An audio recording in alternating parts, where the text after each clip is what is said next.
Good morning, everyone. This is Deborah Pruitt at John Burton Advocates for Youth. Glad you're all here. We're here for the April Technical Assistance Call on College and Career Transition. We're going to focus, starting off the call, with educational planning. And so I'm happy to have Jessica Thomas here from San Luis Obispo County Office of Ed, just to share some of the things they've been working on and strategies that they've developed to help push the post-secondary education planning down to earlier grades, engage students early and often. But first, I want to remind everyone the options for participating. So you've called in, hopefully on your phone. That's always the best audio. And I'm going to encourage you and really ask you all to click the icon of a hand if you'd like to talk, ask questions, share your experience. I'm going to really encourage that. So you can raise your hand and I can unmute you. Right now everyone is muted so we don't get background noises, so you don't have to worry about that. But if your phone is muted and you want to talk to us, be sure and unmute it when I call on you so that we can hear you. You can also always submit a question in the question box on your control panel, which should be on the right side of your screen, though you can move that around. And I'll read the questions and direct them as best we can. But this is strictly false use service folks on the call today. So a small group of us, about 15. So feel free, please, to join in. I think we'll all get lots more out of it if we get some conversation. So I want to encourage hand raising. Now, let me mention a couple of announcements. First, I want to remind you that we'll have a FAFSA Challenge TA call in May, but because I'm going to be at a conference the first Friday, I'm going to have to move it to May 11th at 10 a.m. Make a note. I will also send out an email to everyone changing that date. And we'll be able to talk some more about reporting and follow through with web grants and so forth. And then we're having our statewide college and career transition workshop on May 30th in Oakland. And I've sent a couple of emails about that, but I'm also going to send a reminder registration email probably tomorrow with a flyer if folks need that for your business office, and the details in case you've missed it, but you still can register, and hope that you'll be there. It's going to be a big focus on matriculation and college, community college career education, and the opportunities at community colleges and somewhat beyond for students who are not geared towards an academic track or maybe not even ready for a career education track, but what are the options for those students? So I'm excited about the guest speakers we're going to have for that, and I think it'll be a really fruitful day. So we're going to start with a bit of conversation about educational planning, and that just refers to the idea of longer-term attention to what happens after high school and planning for that post-secondary step early on. And so I'm going to mention a couple of things from our point of view, learning from folks all over the state, and then ask Jessica Thomas to share what they've been doing in San Luis Obispo County. Quick reminder that our foster youth educational planning guide is very relevant to this topic, and you can download it. We've sent copies of this to lots of folks. We've done a major, a medium revision, adding some valuable resources on career assessment and the information about the financial aid guide. A few tweaks and adjustments here and there. It will look pretty much the same, but it will be updated with the CSU information and the community college information on assessment and those other things I mentioned. So you can download the updated version in a couple of weeks. Right now it's still the old version, but we'll have the new one at that website, and you can request copies from us. We're always juggling the budget and trying to get out as many of those as we can. So let us know what your needs are. And then I wanted to just mention a few things that we sort of put in our college and career transition framework. The document that we handed out at the beginning of last year when we started the learning community on college and career transition. I've sent it around a few times. So when we think about educational planning, what we're thinking about is early, 8th, 9th grade, certainly by then, to be having conversations with students about what it looks like to finish high school and where they might go next. And, you know, often for foster youth, as you all know better than I do, those conversations can be an anchor for the kids that are going through so much transition and changes that they have no control over. It could be the thing that helps them really feel some sense of power and control in their lives. So it's never too early to have these conversations and to create that inspiration for them and their future. I wanted to put these links here for the career exploration links, because that's often a great way to get started, is to have conversations about what do you like, what are you interested in, what are you good at, and things like that. And then these websites, some of these tools on these websites help students connect what their interest and maybe some of their strengths are to what that might look like as a job in the world and a way to make a living and create stability and security for themselves. So those are there. And I'll be sending these around, and we'll be talking some about these particular tools and others at the statewide technical assistance workshop we're going to be having the end of May. Good practice is having the students and their caregiver meet with their counselors each semester. It's a semester by semester development process, so those conversations are really important. It might be their education rights holder and or their caregiver, ideally, if they're not the same person. It's important that they learn early on, I think, about the range of programs offered at the community colleges and services and offerings for students of different interests and different abilities. Not everybody is interested in classwork. Some are interested in getting into hands-on things. Youth need to know the range of those options. They really don't have enough exposure to what's available.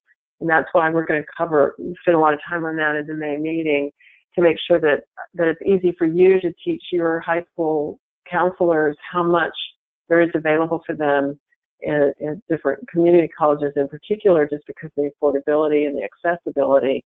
But it's not all about going to study history and get a 4-year degree, which I think is great, but obviously it's not for everybody.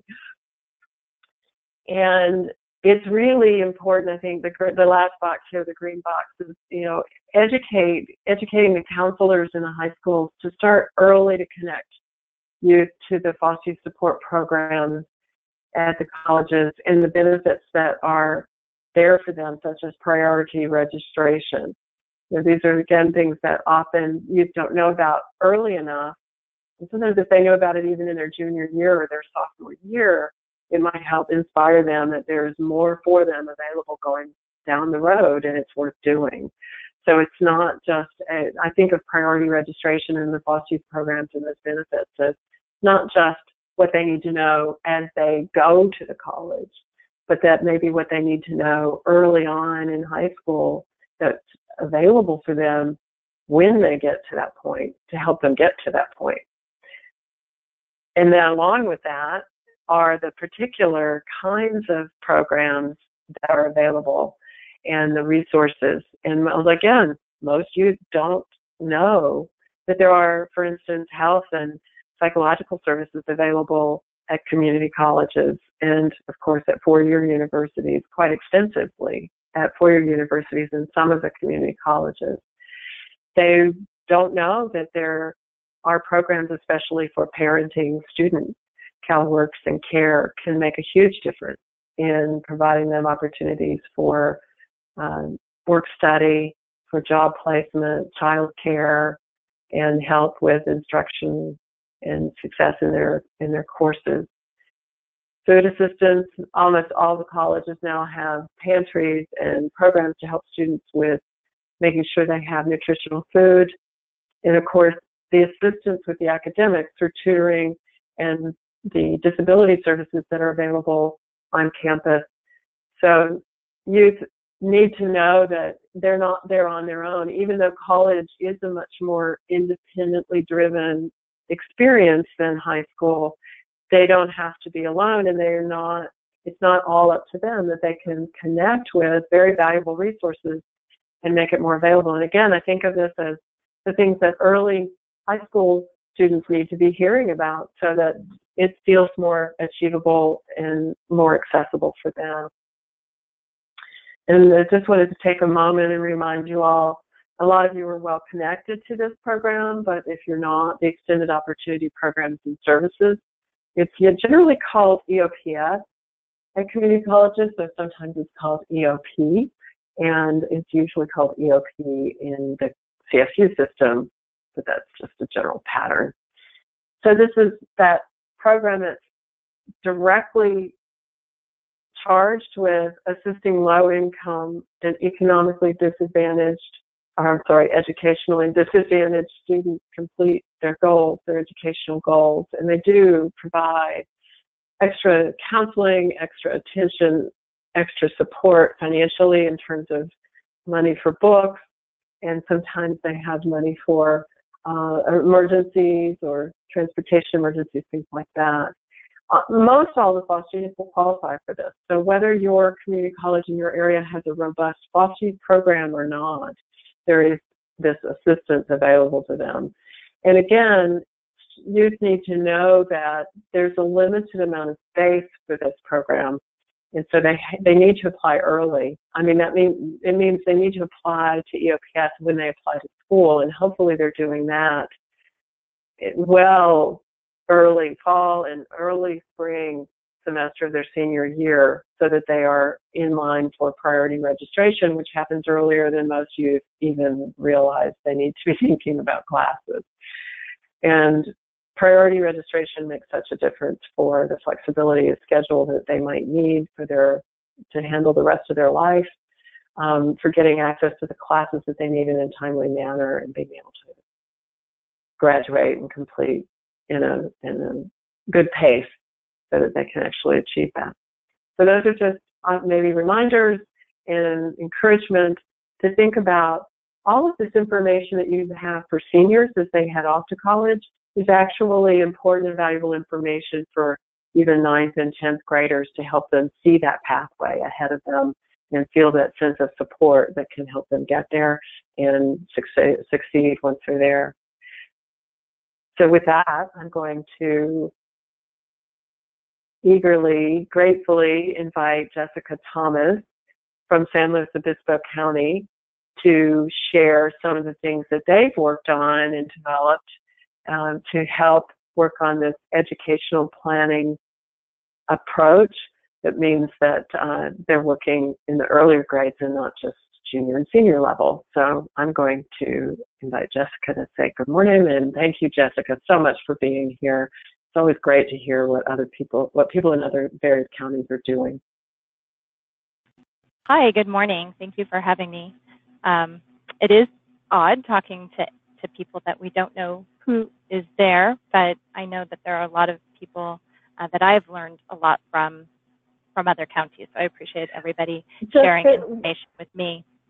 I just had a thought, this is all friends, and we're all colleagues and friends here. Yeah. If you give a quick kind of roll, go down the list of who's on the call, just to say good morning personally to everyone, and that you all know, who all's here. You all know who all is here. Maybe that would help inspire more that'd be great. Discussion. Okay, so good morning to everyone. Good morning to Barbara Rose, Barbara Weaver, Catherine White, and I remember most everybody's county. Barbara Rose at Calaveras, Barbara Weaver at Tehama, Kathy White at Sacramento, Kurt Williams. I'm so sorry, I'm forgetting which county you're with. I knew I shouldn't have started this. Doreen Gilmore at Lake County, right? Erica Hernandez. I'm sorry, I can't remember your county. You guys can chime in. Jeannie Puger at Napa. Jose Ramirez in LA, right? Kelsey Budstad, I have not met, so hello and welcome. Laura Ingalls at Shasta. Gail, I feel like I'm taking a quiz. Loretta Ledesma, aren't you LA, Laco, I think? Nicole Tafoya, maybe the same, I'm not sure. Patty Rommel at Del Norte, Ralph Velarde at Ventura, and Sal De Leon at Sacramento. Woo. Hey, I'm glad you're all thank here. you for that. Hi, everyone. Now I have some faces to think about. Yeah. Good. Okay. Well, so our team basically is myself and Robin Kirby. We have our administrative assistant, Linda Borza, who does our foster focus. And then we have a consultant that works with us who's co-funded through Foster Youth Services and Child Welfare. So our consultant does a lot of the work at schools. Her name is Lisa Ellerdice, and she is a former prep school counselor. She was a high school counselor for our local Mission Prep High School. So she already came to us knowing a lot about how to help youth who are not disadvantaged get into college. And then she has continued to learn along the way all of the benefits that are available to foster youth. So she is really an expert in all of the little particulars that are available for foster youth. So we really appreciate having Lisa as part of our team. Do you want to switch to the next slide, or do I have control of that? There we go. So thanks to J-Bay, we formed an action plan to try to bring all of this information to youth in earlier years. We're starting now with 9th grade, just because it's easier to talk to the high school counselors. We meet with high school counselors once a year, and our team is myself, Robin, and Lisa. We go to the counselors and meet with them. We get about 15 minutes to 30 minutes to meet with the high school counselors. For the larger districts or the larger high schools, we come as a team. For the smaller schools, Lisa just meets one-on-one with the counselors. Some of our schools only have one counselor, so it kind of feels like too many people coming just to talk to one. So Lisa works with them one-on-one. We are just starting to give them a folder, which we'll show you in just a minute, that has a lot of information, including the education rights and college information.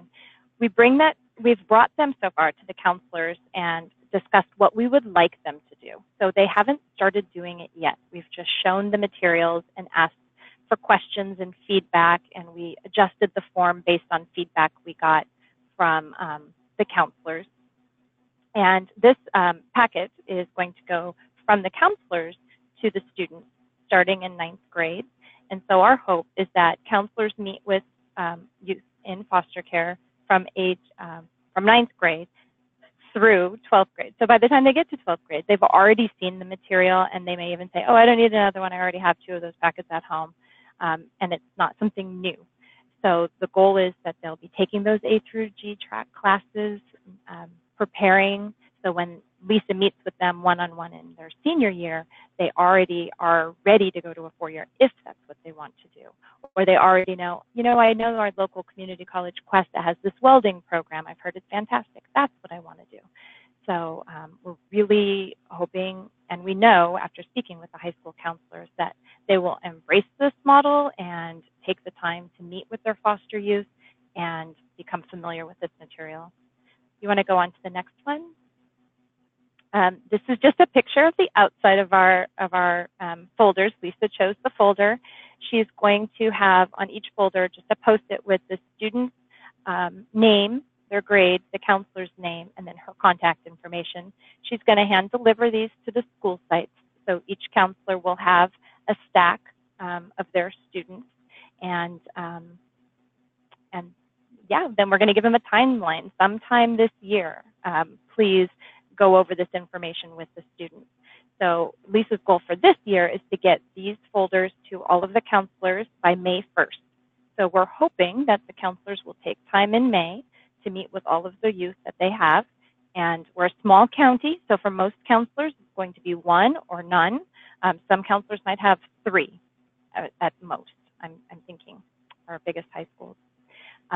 So we're hoping that they're going to do that this year and then again next year. Do you want to go to the next one?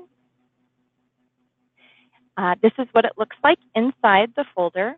On the left is Lisa's handout. Like I said, she's a consultant, so she has her own way that she presents material, and she works with Choice Educational Services. That's her business that she started after she left Mission Prep, and she no longer actually works with anybody but foster youth, but she kept her business card, and she still keeps that philosophy that students have the choice.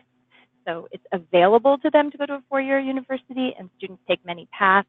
They may go to a community college first and then to a four-year, or you might really want to go to a four-year from the very beginning, or you may want to go to a vocational school.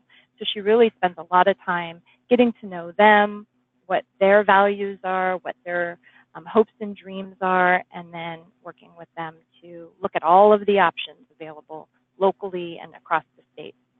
And then on the right-hand side, there's some handouts in the front, just because it's easier to see them if they're in the front.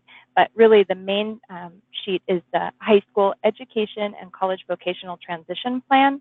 That's a form that we created based on the Alliance for Children's Rights had a form.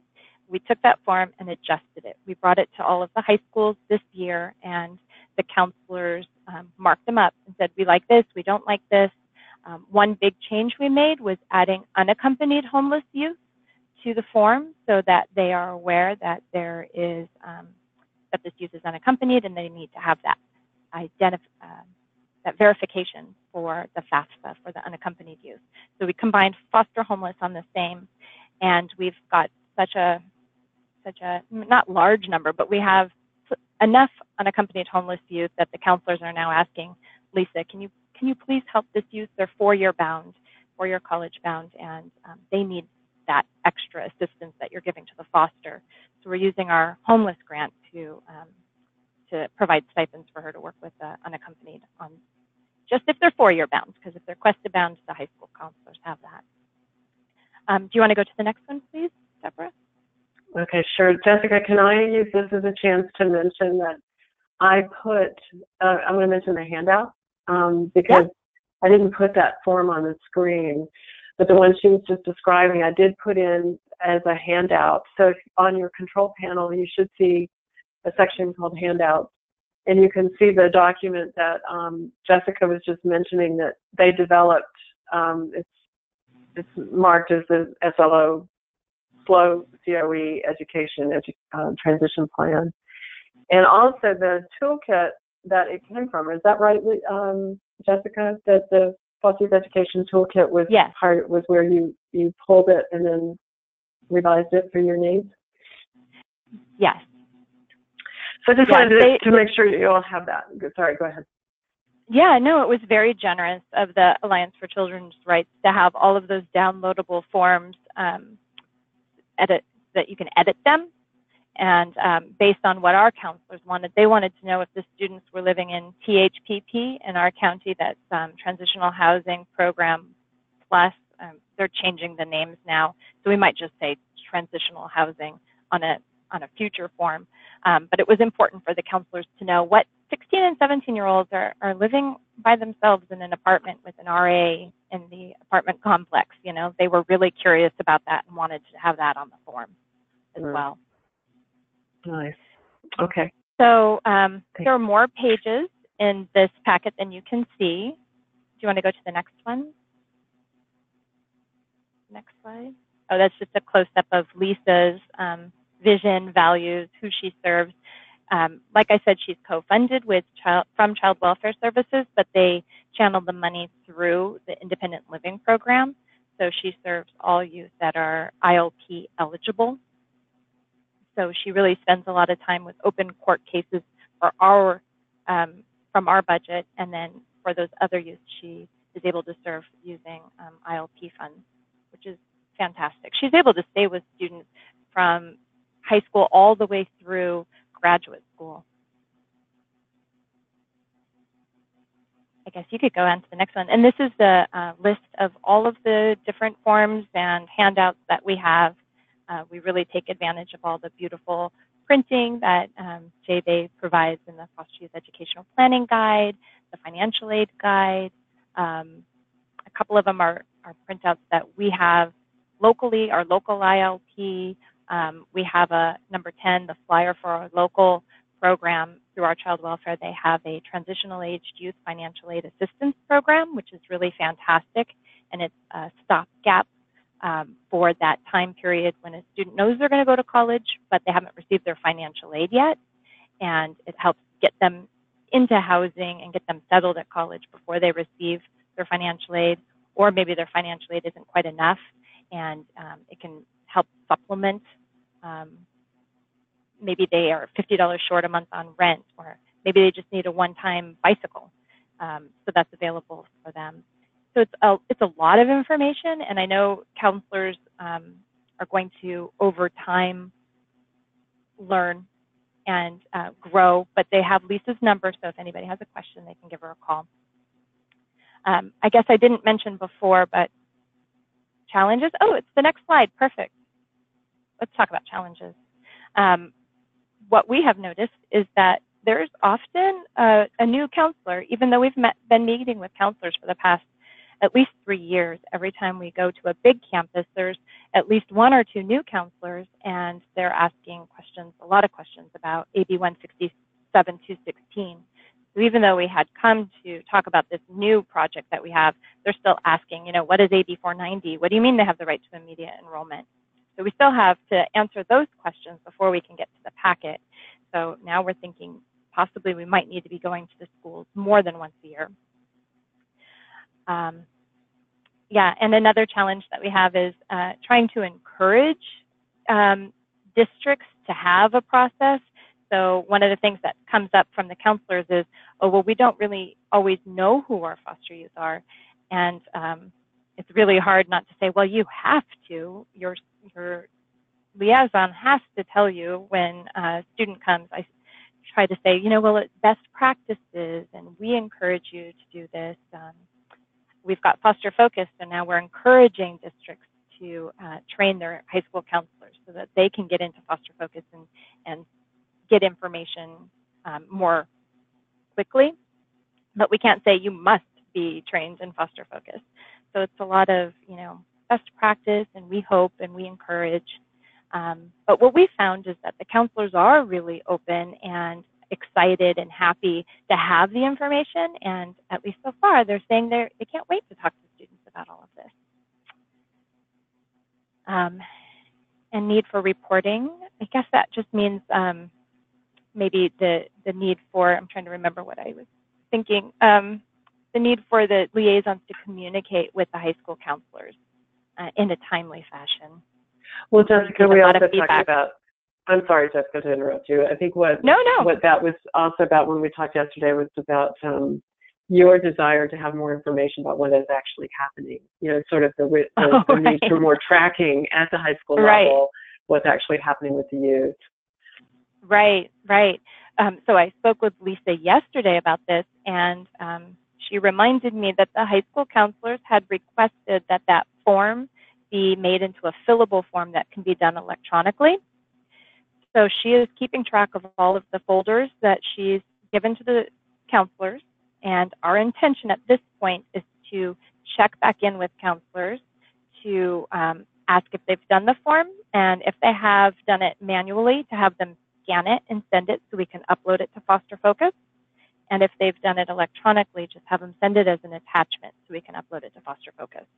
So we have a beginning process in place where we know who has folders, so we know who should be returning those forms, and we'll check in with them with a friendly phone call or a friendly email, just asking if they need support.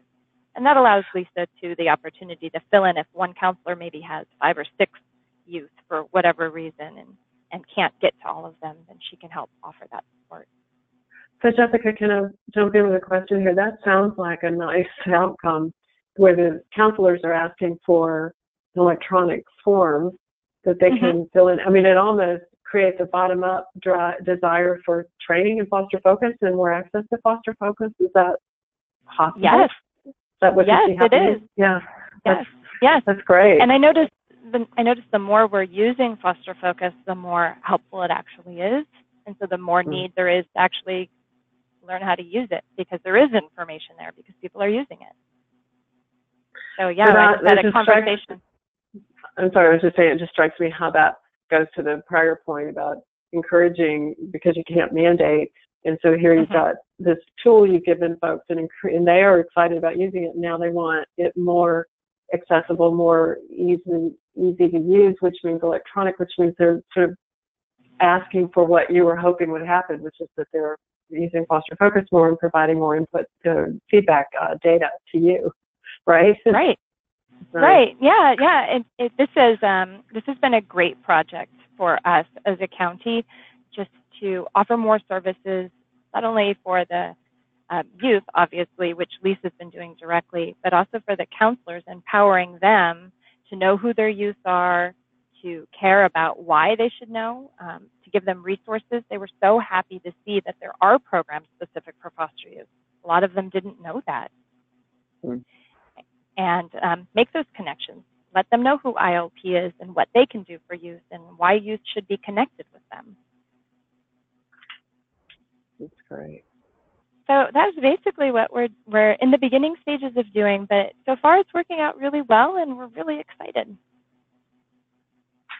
That's fantastic. And you said the last point here was something you said to me about you realizing that you might need more contact and that you want to meet with the counselors maybe twice a year, once each semester or something, if you can get that time on the agenda. Right. Maybe in the beginning of the year, just to say hi and stop by maybe with some materials so that we're giving them some resources, and meet any new counselors that might have come on board, and introduce ourselves, and then let them know what is AB 490, what is 167, who do you contact if you have questions, just that kind of making sure everybody knows who we are in the beginning of the year, and then come back at the end of the year maybe as a checkup. You know, how's it going? Is there anything we can do for you? It's hard to get on their calendars. They get scheduled way far out. You know, they get full. Their meeting schedule gets full. So we may need to start right now scheduling for the beginning of the year. It takes months to get on their calendar. That's helpful. And then we get 10 or 15. Yeah, 10 or 15 minutes, sometimes half an hour, but always we're asked so many questions that we run out of time before we can finish answering questions. And interestingly, we invite always the liaison to come, and we refer to them as the expert, and we refer to them as the person who helps make policies and procedures for their district. But sometimes the liaison doesn't come, so sometimes that happens. Well, thank you. This is interesting, and it feels like sort of this nice development cycle. And I'm imagining other folks have had similar challenges with getting on the calendars for their counselor meetings and figuring out the right amount of contact. It strikes me short. I mean, Jessica and I were talking about this a little bit yesterday, that whole question of what's the right timing?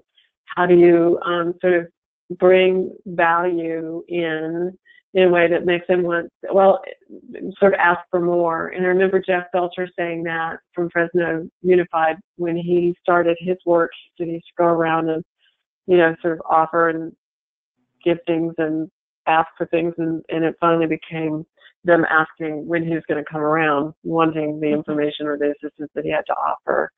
And it sounds like that's the cycle of development that you're in. And I guess a lot of the other listeners on the call are also working on some of these things. It'd be lovely to hear from someone else if you've had some experience with this and what you're finding works or how you're addressing those needs. It does sound like it's very clear that there's a content need. I mean, the counselors need the content that you're bringing, the knowledge about ILP, the understanding about the programs, the benefits available for foster youth, and the rights that they have in terms of education and so forth. That's a real need at the district level, the high school level, right? They do have a lot of questions about. Yeah, they have a lot of questions about foster youth education. They also have a lot of questions about child welfare. So possibly we could bring a social worker with us to one of the meetings, that if we are able to get on the calendar twice a year, I know that they would have a lot of questions for child welfare. Yeah. Anyone else experimented with any of these things? I'm going to invite someone to raise your hand, ask any questions. On this particular topic, let's take a minute or two and see what comes up for folks about what you find interesting here. can you give Jessica some feedback? Anything you found interesting or something you might take and use where you are, adapt, or anything that you've done that others might appreciate hearing about? Because I'm sure there are many of you who are doing great things in this area, and we could have spotlighted a number of you, maybe all of you, and it'd be lovely to hear some about that. And so I'm begging. So we got kind of this, like, we ran out of slides, but I'll say working with our local colleges, we have 2 local colleges, Cal Poly, San Luis Obispo, which is, I think it is the hardest CSU to get into, and many, many more students apply every year than get accepted. And we do not have a lot of foster youth that go directly to Cal Poly. It's just very difficult to get into Cal Poly. And then we have Cuesta Community College, and Cuesta is very easy to get into because it's a community college. So we have a lot of youth that go to Cuesta. And Cuesta does not have, I always mispronounce it, the CAFYES grant. They have applied for it, but they have created an on-campus program called CAFE, and CalWorks is the CA, F is the foster, and EOPS is the E. And their CAFE program is a one-stop shop for any youth that has either CalWorks, EOPS, or is former or current foster youth. And they're working very hard to encourage foster youth to attend and join CAFE, and they have a really robust advisory council. So we're working with them. One of the ideas we have is to maybe get campus tours of Cuesta specific for foster youth. But because we're a small county, we have youth all over the county. Some districts may have just one. So transportation is a huge issue for us, which is why we don't have the big college campus tours. One of the reasons we don't have the big college campus tours, but I know some of the bigger campus or counties do. I would love to do that, but it's kind of hard to get districts to send 1 or 2 youth to a college campus tour. But we're working on that. It would be nice to have youth come together and have that experience of doing a campus tour. Yeah, I get the logistics problem. But you just reminded me of an inspiring story I meant to start off with. Oh, great. I was at a meeting of the Central Valley Higher Ed, Foster Youth Higher Ed Consortium in Fresno. Well, actually, we were meeting at Stanislaus, at Cal State Stanislaus that day. And this was a quarterly meeting, and they're held at different campuses each time. And this time it was at Cal State Stanislaus, and Wanda Bunnell, who has since retired, but is the founder of the Guardian Scholars Program at Stanislaus State, was hosting the meeting, and she had a couple of foster youth, former foster youth students come and join us for part of the meeting. And of course, we got to meet them and hear a little bit about their story. And one of them was a first-year student who first found out about Stanislaus State when she was in 8th grade. And I think it was one of the first years that Wanda had created the program on campus, and she did a college night. I don't know the logistics. I'll have to try to get in touch with her and find out more of the details of how she got it organized and funded to do it. But she did have these college nights where she brought youth from middle schools and high schools to the campus. And this young woman remembered that and was so impacted by that she stayed on track, and she went, and she was at CSU Stanislaus when I met her that day. That was her first year, and she was on honor roll and doing great. And she went up to Wanda when she first got on campus. She said, "You probably don't remember me, but I was at that meeting in my 8th grade, and when I was in 8th grade, when we all came to campus. And I knew then this is what I wanted to do." So that's a great story. It's a great reminder that one experience can make all the difference.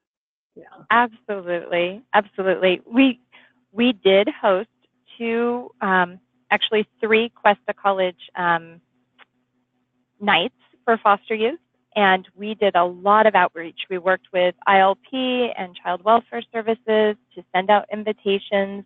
We had gas card gas gift cards to give to caregivers as an incentive to bring them. ILP offered to go around and pick kids up as an incentive to get them there. We had prizes, we had food, and maybe because the location of Cuesta in our campus, in our county, we're a rural county anyway, but Cuesta is in the middle of nowhere. It's not close to anyone. And the only youth that came really, I mean, the bulk of the youth that came were from the group homes. So we had these big events in the evening once or twice, and then on a Saturday once, just trying different things. And every time the biggest number of students that we got were from the group homes. Yeah. So we decided that wasn't an effective way of reaching out. And that's when Lisa started to go directly to the schools and meet with youth on campus. Now that we're forming these tight connections with our schools, not just the liaisons, I'm thinking maybe we can get the schools buy-in to do it during the school day, and then I know we would get more youth. Right. I've heard that from other counties too. Yeah. Well, yeah. I mean, it's hard for youth to want to get up on Saturday and go do a school event, or at night. Youth are busy sometimes with sports or counseling or homework. It's just hard in the evenings. Yeah, good. Well, I'm going to open it up again. Anyone on any topic, anything that's up, anything foster youth and post-secondary education related that you want to share or ask a question about? I would love any feedback if anybody sees how to improve anything that we're doing. We're always open to new ideas.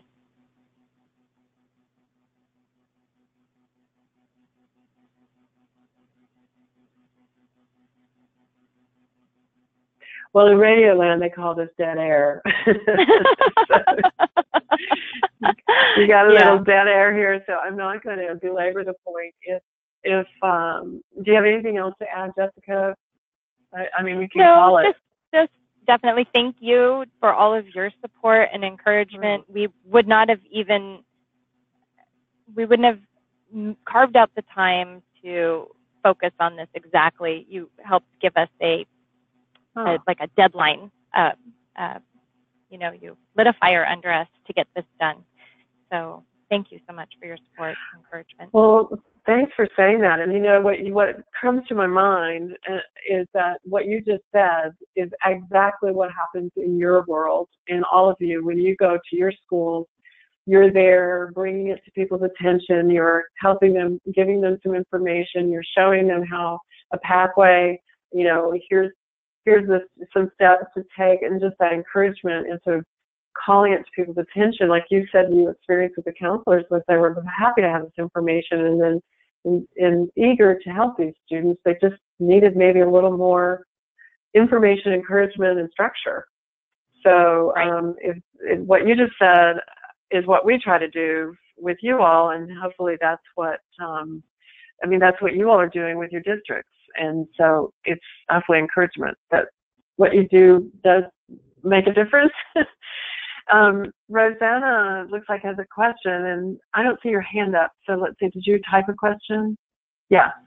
You ask, is it possible to add the slide PowerPoint as a handout?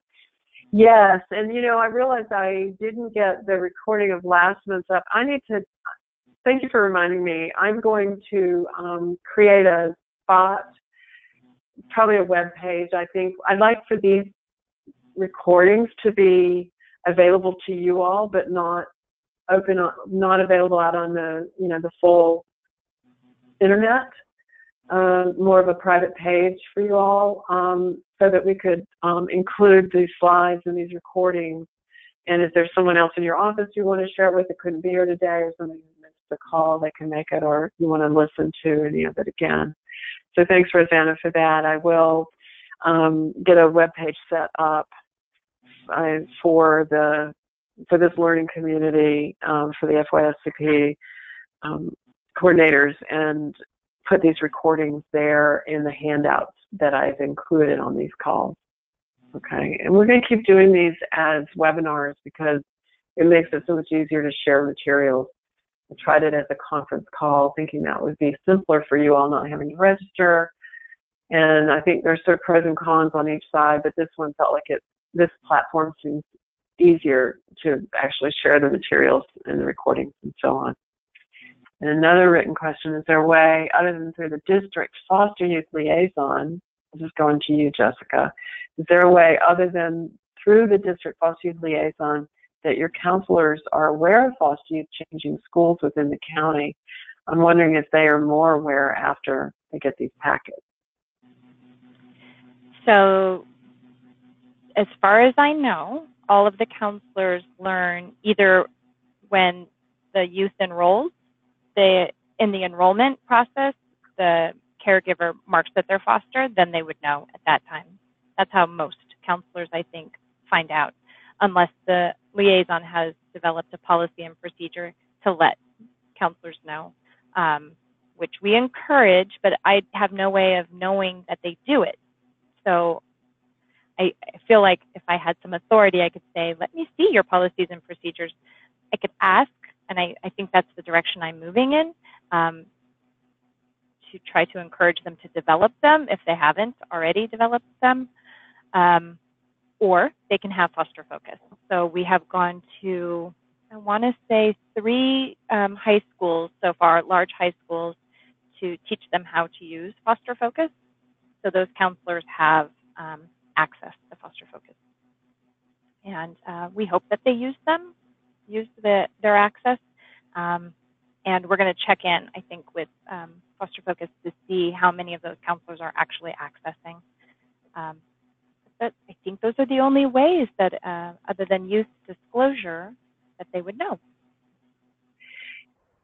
You know, I'm wondering, I've got a follow-up question, because I've been watching what's happened with the FAFSA challenge and how the structure of the challenge and a little bit of an incentive, but it doesn't have to be the incentive so much as it is like a goal. You know, there's a goal here. We're going to try to meet this level.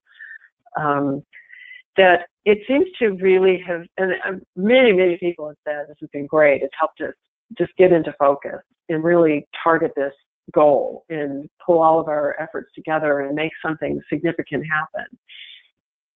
I wonder if there's a way to use this idea with the work that you do with district liaisons, you meaning all of you.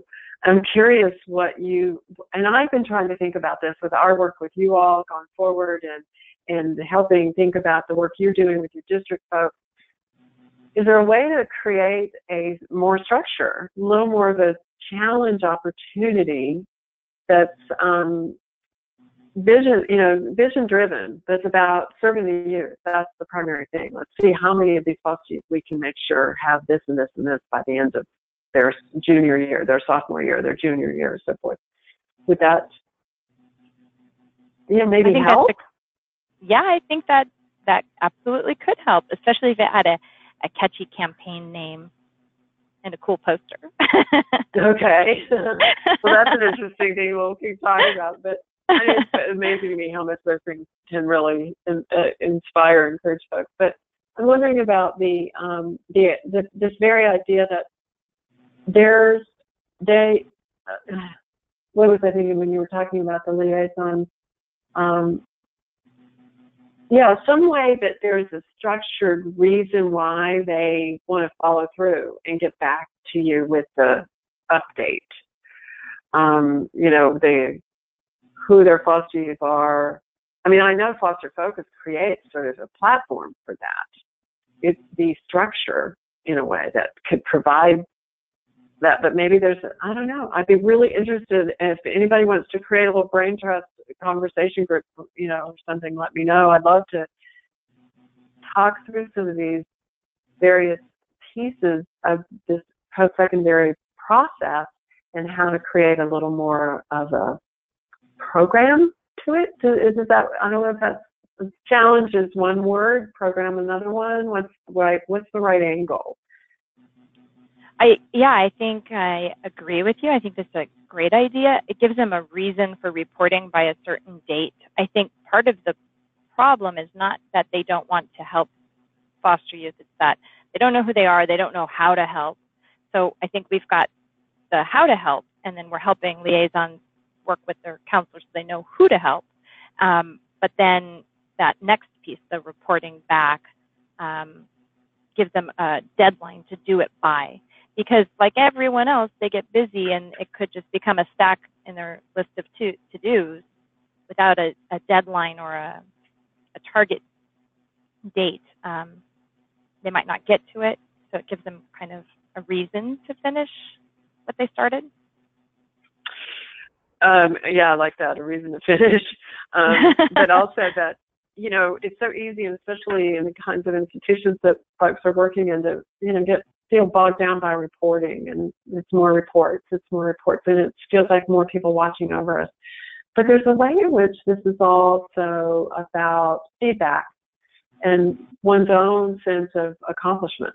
Like, I care about these foster youth, and I want to see students succeed.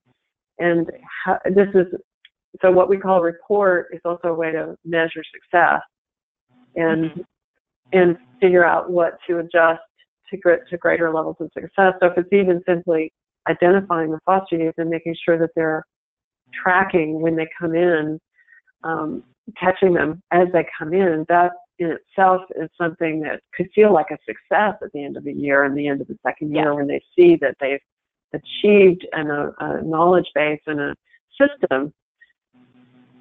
So maybe that's what we need to focus on, is thinking about how we help them achieve that value that they hold, which is helping the youth, and measure their accomplishment with it.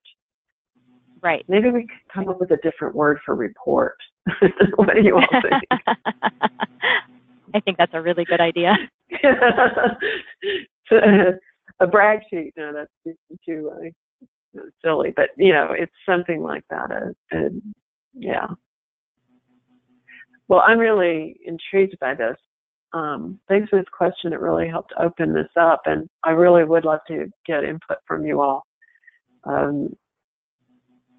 Let's see what we can develop that helps make. For me, it's always about, these things feel like big, huge problems until you start breaking it down and you see, there's this 3 steps we can do that addresses that part, and these 10 steps we do that addresses that part. And when we can break it down like that, and then maybe create a poster, it makes it easier. Okay, Loretta's sharing something. I think there needs to be specific counselors identified at each high school in order to ensure that every youth in foster care completes the FAFSA. They have so much to do. Well, and then there's, beyond the FAFSA, there's all the rest of this. So does that make sense? I mean, this goes into how the counseling works in the schools, doesn't it? I mean, there's a foster youth liaison by mandate, right? But then whether that's the counselor or not varies, and whether they have a designated counselor that works with foster youth. Maybe that fits and doesn't fit in different schools. Is that, Jessica, in your experience, what happens with that? Well, in my experience, we have Lisa, and Lisa takes on the lead for the FAFSA, and she works with our ILP program, and she worked with Questa. ILP worked with Questa, our community college. So Questa hosted a FAFSA night, and the ILP was the staff. So the space was at the college, and the staff was the independent living program case managers, and then Lisa was there. So that night got a lot of youth, their FAFSA completed there. And then we used actually the FAFSA challenge we created, or you created, thank you, that spreadsheet. So we knew all of the youth that we wanted to target for the FAFSA challenge. And if any of them didn't get completed on that night, then we looked to the ILP case managers and Lisa, not the high school counselors at all. We did not even ask the high school counselors to do it. Well, there's a couple of things come up to mind as I think about this. So I think, to Loretta's point, having someone paying attention and sort of being the lead, and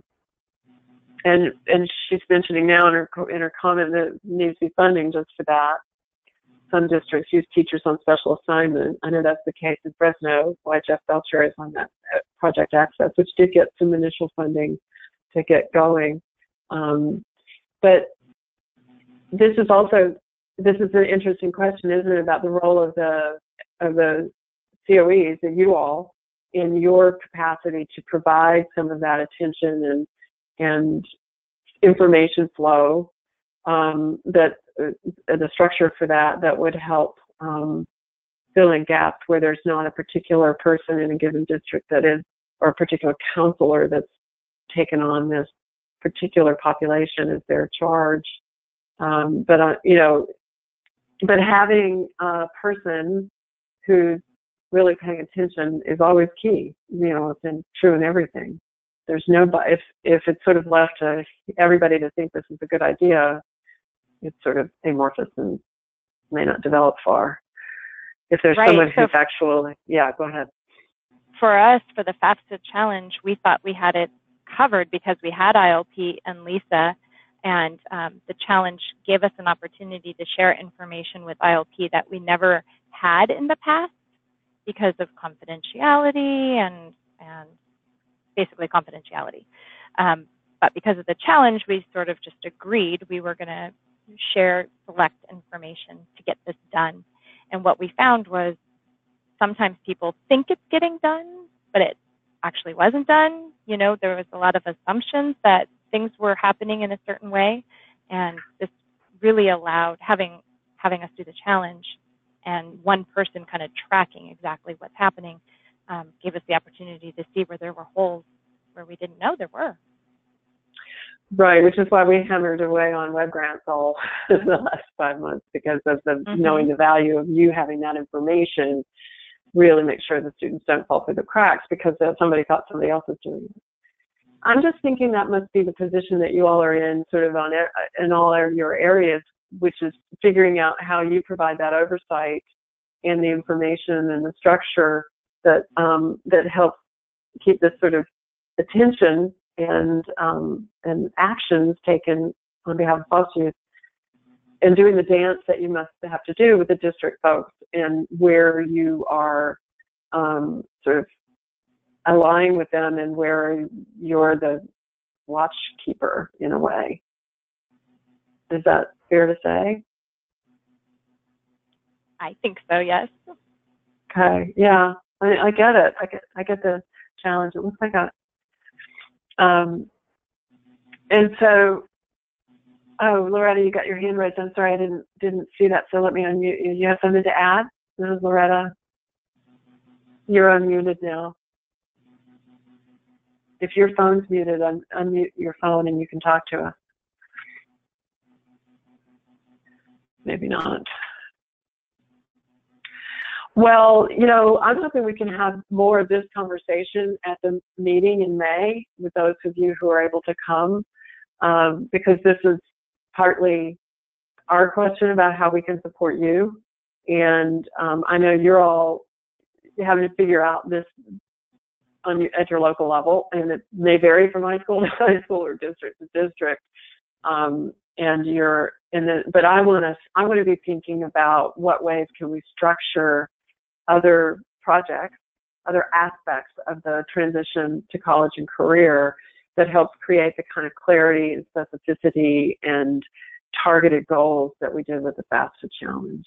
So I'm all ears and definitely available for any conversations with any and all of you that you want to talk about that. And hopefully we can have some good discussion about that at the meeting on May 30th. And with that, we are well into an hour, and I want to thank everybody for being here. Acknowledge that we should close this discussion, but keep open the channel.